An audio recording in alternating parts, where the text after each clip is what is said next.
Hello, good morning. It's 7:45 in the morning. It's the 7th day of the filing of certificates of candidacy for the 2022 national and local elections. We are still your reporters covering on the ground to give you the latest updates dito sa Sofitel and outside Sofitel for the COC filing week. Good morning, Jairo. Good morning, Dwight. Good morning, everyone. I'm Jairo Boliedo, and I'm still covering here outside the perimeter of Sofitel area to give you the color stories and the latest updates on ano mga nangyayari at sino mga darating sa loob ng COC Comelec 10. Sobrang bigat ng araw kahapon. Maraming nag-file and Oo these nga are eh. political heavyweights filing their certificates of candidacy for next year's vote. Siguro, pasadahan na lang natin dahil ang dami rin nating inaasahan today. For example, yesterday, Bongbong Marcos, dictator's son and defeated 2016 vice presidential candidate, also a former senator, throwing his hat in the ring officially, Ah, filing his oo. COC, is here. Ikaw muna, Oo. Jairo. Pumunta ba siya dyan? Oo, alam mo, kahapon kausap natin yung kanyang isa sa mga staff niya, isa sa mga kanyang mga staff na kasama niya dito sa COC area. Sabi nila, tatry daw dumaan dito at dadaan daw dito si former Senator Bongbong Marcos. And we expected him here and I prepared some questions just like, what you prepared inside the Yes. Comelec tent? So my number one question supposedly was, you've been defeated by Vice President Leni Robredo technically 3 times in the race for the vice presidency. So he was defeated in the Comelec level, and then meron tayong PET, and then Supreme Court na nga. So tatanong ko sana sa kanya, ano kaya yung mga characteristics niya, o ano sa tingin niya, yung qualifications niya para maging president, na hindi naman ganun kaganda yung kanyang legislative record, inside the Senate, and then hindi naman siya nanalo vice president. So I'm just curious about it.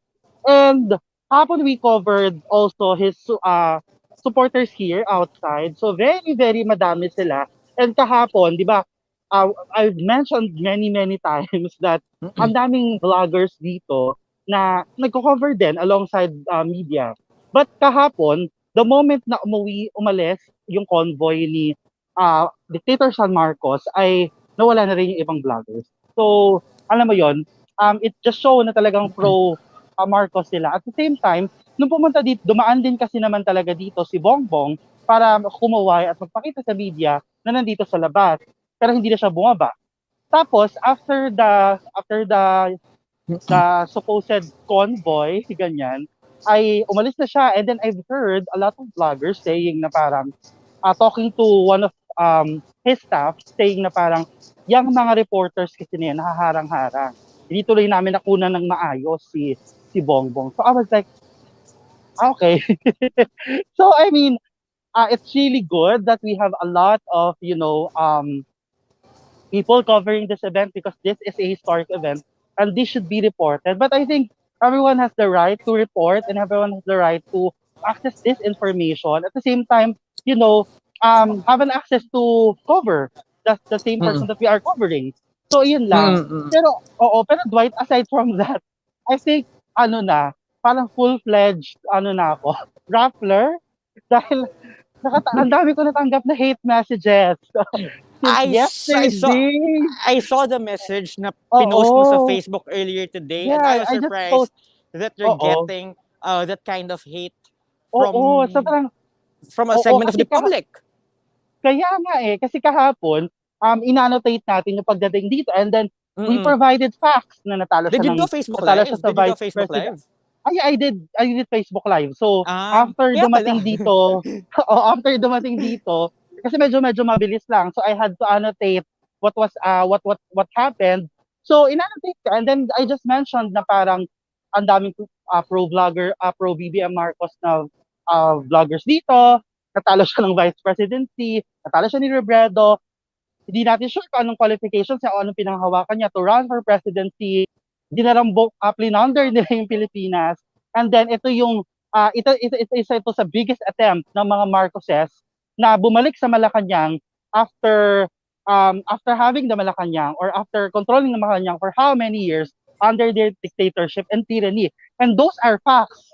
'Di ba? Yun ang totoong nangyari sa ating bayan. And I'm just sad that there are legitimate people who send hate to me for just, providing facts. So, ayun, I think isa to sa mga measurement na we need to push back as journalists. We should continue reporting because basically these people are misinformed about what really happened on the martial law years at the same time of what really happened on our history. So, wag tayo mapagod na alam mo yon Mm-mm. na magbigay ng katotohanan sa kanila at imulat sila because that's our responsibility as member of the fourth estate and as watchdog.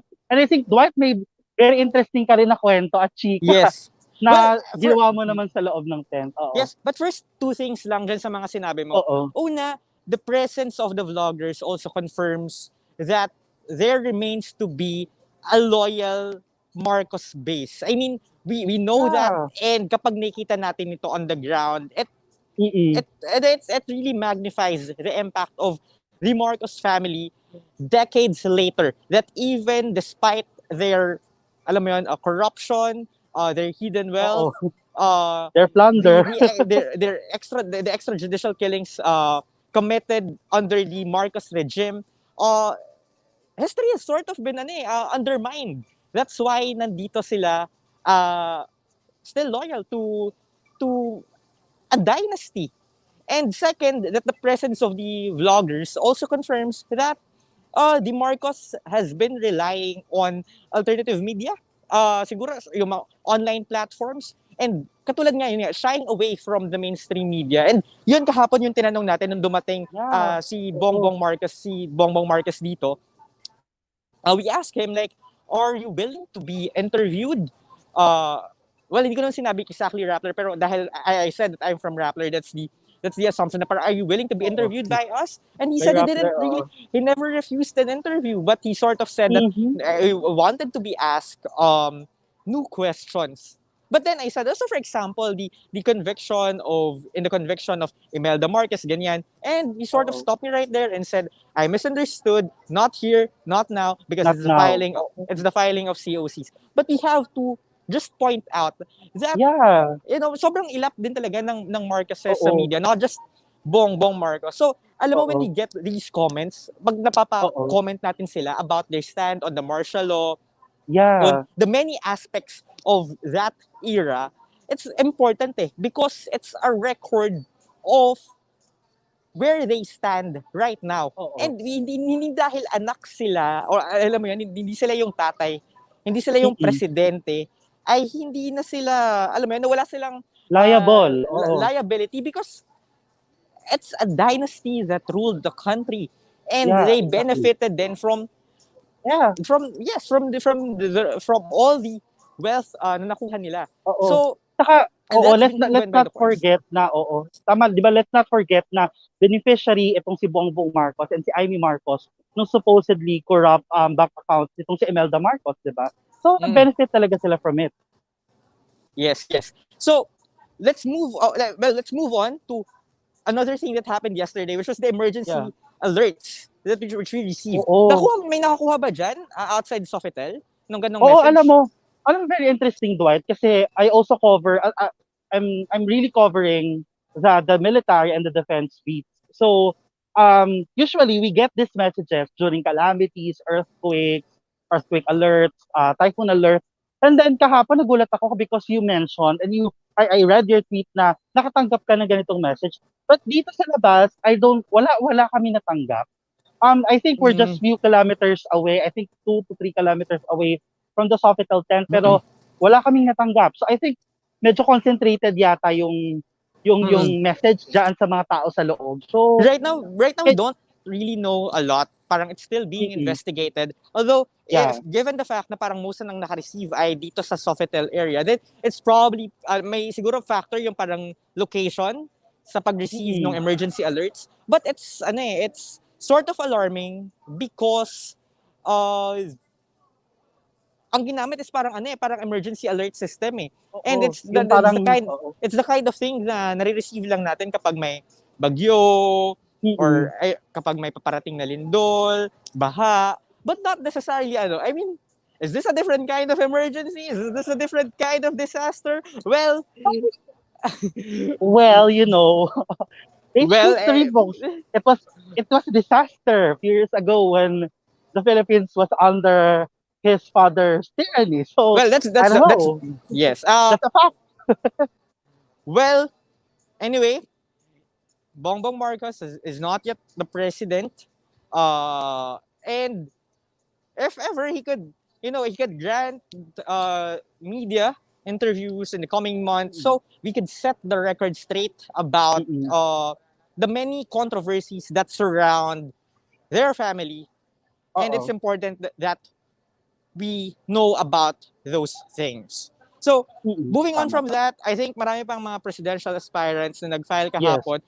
Muna nagkasabay actually Senator Panselo sina Lacson. Senator Panfilo Lacson at former Senator Bongbong Marcos, at nag-fist bump pa sila kung tama yung pagkakaalala ko. And Oo. nagsalita rin dito Senator Lacson and Senator Soto, and they made their pitch as to why they're the best non-administration candidates to support in the Oo.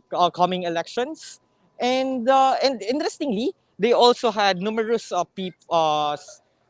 people file under their banner. Great.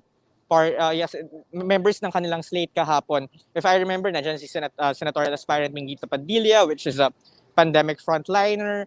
Then Herbert Bautista, Monsur del Rosario, if I'm not mistaken, also filed under the Lacson Soto tandem. So, actually, it's interesting kung paano magbabubuo yung slate na yon, because right now, it seems na parang medyo diverse, or at least parang yung mga pangalang inaasahan nating yung mga pangalang lumabas ay hindi yung exactly inaasahan natin. So, if there's an effort to make this slate look or appear fresh, then time could only tell if it's going to work. Oo. Aside from Actually, that, these are really new names, no? Talagang we heard of them, but it's actually the first time na narinig natin sila tatakbo for senatorial race. yes, some of them are not newcomers naman to politics. It's just that we didn't know that they're gunning for the Senate. Parang for example, Herbert Bautista, parang in 2016 ba or in 2019, parang meron ng rumors that he's going to gun for the Senate. But here in the 2022 polls, medyo parang last minute, or at least ngayon lang natin nalaman na tatakbo pala itong dating Mayor Herbert. Si former Congressman Monsur del Rosario din, hindi natin natunugan in advance na siya pala ay nagbabalak maging senador. But anyway, moving on, aside from that, we also have Calyodi Yes. filing yesterday. I think ikaw ang mas nakakuha ng sentiment ni Calyodi on the ground, because he mas nagbigay siya, nagkaroon siya ng airtime diyan sa labas ng Sofitel. Yeah, oo.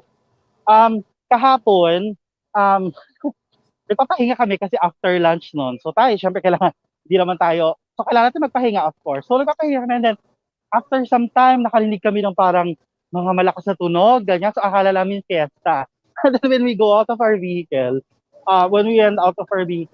nakita namin maraming mga banners, ganyan. Ang term nga ay ang PICC ay naging kulay pula because of the banners na dinala dito. So, the usual parang protest demonstration type ng mga nandito sa ng mga opposition at nandoon sa mga aktivistang grupo o progresibong grupo. So, ang original plan nila ng grupo nila ni Luke Espiritu, Calyodi de Guzman at ng Partido Lakas ng Manggagawa or PLM ay lulusot sila dito sa ating barricade na yan, sa ating likod. So gusto nila ay ihatid o i-escort yung kanilang mga i-field na candidates. Pero hindi sila pinayagan because that's the rule naman talaga ng ating kapulisan at ng COMELEC. And I think it's fair na hindi sila pinayagan because hindi rin naman pinayagan na ganun karami yung pinalusot sa ibang politicians. Although debatable kung naging fair ba sa kanila entirely yung COMELEC at ang PNP, but what I think is fair naman na hindi sila pinalusot because talagang nililimit naman talaga yung protocol sa loob. But to make the story short, nagpa-interview dito si Calyoti at talagang tinanong natin siya about certain questions because we've seen the workers faction, the labor union faction na um nandito na sila yung usually frontlines natin during issues, controversy, sila talaga yung very vocal about issues. And yun din yung kanilang pinakatid kahapon. Hindi lang siya basta demonstration but it's also a protest to certain factions, specifically in the elections in general, not just in the opposition, not just for the administration, but the entirety of the elections. Because for them, consistently since post EDSA 1986, they believe, at least this certain faction of labor unions, that they're being left out, that they were left out consistently, either by Duterte, either by Aquino. So they said that their protest yesterday and Calyode filing candidacy was a statement na sila naman daw, manggagawa naman daw, and they Ang believe na papakinggan. ang papakinggan, and they believe na para mapakinggan sila, their president should come from the working class. So I think that's very valid because yun yung paniniwala ng mga proletariat o ng mga uring manggagawa. Pero Mm-mm. interesting lang din kasi they're member of the opposition, of course, and the opposition has been eyeing for a unified opposition. But what surprised me is that Calyode revealed that the One Sambayan, the supposed coalition for unified opposition, never talked to them. So isa yun sa mga Mm-mm. parang tampo nila. Kumbaga parang, Frustrations nila. medyo tampo Mm-mm. sila kasi parang even at this point, You should you know your know, friends. Parang ganun, di ba? oo, parang supposedly parang, we're supporting you, we're also part of the opposition, even hindi kami ganun kalaki o wala kaming machinery, just like Isko Moreno and Pacquiao, nagtatampo sila because sabi na they were very consistent about, contradicting the administration post-EDSA up until today, but na-left out sila. Unlike ni Isko Moreno daw, and then ni Pacquiao daw na hindi naman talaga totoong opposition. So, yun yung kanilang sentiments kahapon nung in-interview natin sila.